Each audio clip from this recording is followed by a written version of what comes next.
My entitled boss, who I'll call Bulldog, truly believed she was untouchable. She treated our workplace like her personal kingdom and her family like punching bags. She thought she could steal my wages, abuse her children, and then weaponize the police to get her way. But she made one fatal calculation. She assumed everyone else was as delusional as she was. She actually called the cops on her own neighbors because they wouldn't hand over her terrified child. She thought the officers would arrive and salute her. Instead, she found herself in handcuffs, staring down felony charges and a family court nightmare that would obliterate her entire life. I watched a woman who terrorized me for a year go from a smug tyrant to an inmate in a county jumpsuit in less than 24 hours. And the best part, she did it all to herself. If you love seeing a toxic bully instantly regret every life choice they've ever made, buckle up. This is the definition of instant karma. To understand the sheer magnitude of this woman's fall from grace, you have to understand the hell she put me through. Let's set the scene. I'm a small woman, 5'0", maybe 140 pounds soaking wet. I'm generally cheery, the kind of person who brings donuts to the office and remembers your birthday, but I have a secret, a temper that I keep on a very tight leash. Then there was Bulldog. Bulldog was my dispatcher and immediate supervisor. Imagine a woman standing 4 feet 10 inches but weighing in at 350 pounds of pure malice. She was the definition of miserable. We worked for a transport company, driving buses for disabled and low-income clients. It's hard work that requires patience and empathy. I had those things. Bulldog did not. For over a year, I let myself be a doormat. I was the new girl, terrified of rocking the boat. I wanted to prove to the higher-ups that I was reliable, so I let Bulldog walk all over me. OP, I need you to stay late again. She'd crackle over the radio. Bulldog, my shift ended an hour ago. Am I getting overtime? Just do it if you want to keep your job, she'd snap back. I worked weekends on a Monday through Friday contract. Sometimes I got paid, sometimes my hours mysteriously disappeared from the logs. I was on the road for 8 solid hours a day, dealing with traffic and client needs. While Bulldog, coworker 1 CW1 and coworker 2 CW2 sat in the air-conditioned office, they had 3 to 4 hours of downtime a day to gossip, eat, and make my life miserable. Bulldog hated me. It was a visceral, chemical hatred. Why? Because the clients loved me. They would request my bus specifically. I don't want the loud lady, they'd say. I want the nice girl who smiles. That jealousy ate Bulldog alive. She would use the company radio, which clients could hear, to berate me. OP, you're taking too long at drop-off. Pick up the pace, she'd scream, while I was literally helping a wheelchair-bound grandmother down a ramp. I'm following safety protocol. Bulldog, I'd say, my voice shaking with suppressed rage. I don't care about protocol. I care about my schedule. Every day was a battle between my financial anxiety and my self-respect. I needed the money, but I was fantasizing about the day I could watch her world burn. I just didn't know I'd get a front row seat so soon. The tension finally snapped on a Tuesday. This wasn't just a bad day. This was the day Bulldog proved she was dangerous. It started with a simple task. Bulldog was too lazy to organize the monthly deposit. OP, she grunted, not looking up from her phone. Cash out the deposit box. I need to take the check to the department head. Here are the directions. Follow them to a T. She scribbled some nonsensical instructions on a sticky note and then waddled out the door for her lunch break. I spent the next hour meticulously organizing thousands of dollars in cash and checks. I followed her sticky note exactly. I laid everything out on her desk in a perfect grid, matched the receipts, and even placed her handwritten note right next to the piles so she could see I had done exactly what she asked. I didn't take a lunch break that day because she was gone for 2.5 hours. When the door finally opened, the smell hit me first, grease and onions. Bulldog stomped in, looking flushed and angry, likely because she actually had to walk from her car to the office. She looked at the desk.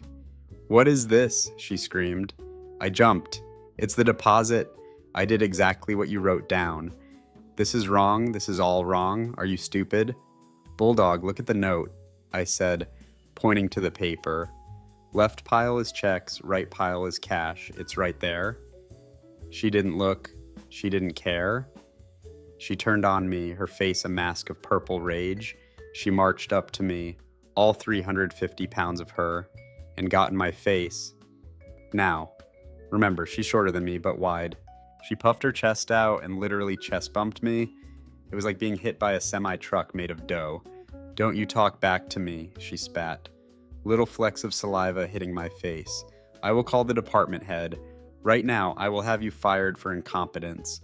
My heart was hammering against my ribs, not from fear, but from the adrenaline of wanting to lay her out. My fists balled up at my sides. Do it, I said, my voice dropping an octave. Call him. I took a picture of the desk before you walked in.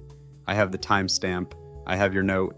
Call him and tell him you took a 3-hour lunch while I did your job. Her eyes went wide. She hadn't expected me to have evidence. She raised a fist, looking like she was about to swing, when CW1 walked in from the back. Whoa. Hey, CW1 yelled, jumping between us. Bulldog, back off. You need to go home now. Bulldog huffed, glared at me with pure venom, and grabbed her purse.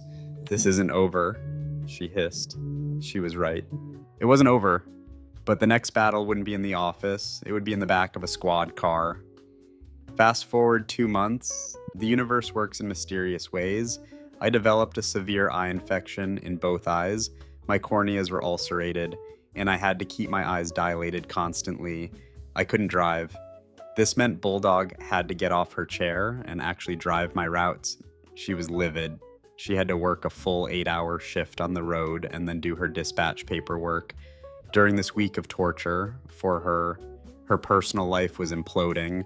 Her 18-year-old daughter, let's call her the former golden child who finally woke up, was moving out to Vegas. Bulldog was losing her control over the family. It was 7:00 p.m. on a Thursday. My husband, a 6'5" 280-pound redneck, who is the sweetest man alive until you mess with his wife, was driving me to the pharmacy. My phone rang. It was CW2. "Oh, Pete," she whispered, her voice trembling with excitement. "Bulldog is in jail." I froze. I literally screamed in the middle of the quiet pharmacy aisle. "Holy sut, Bulldog is in jail." My husband looked at me, wide-eyed. "Put it on speaker," he said. Here's the justice porn we had all been waiting for.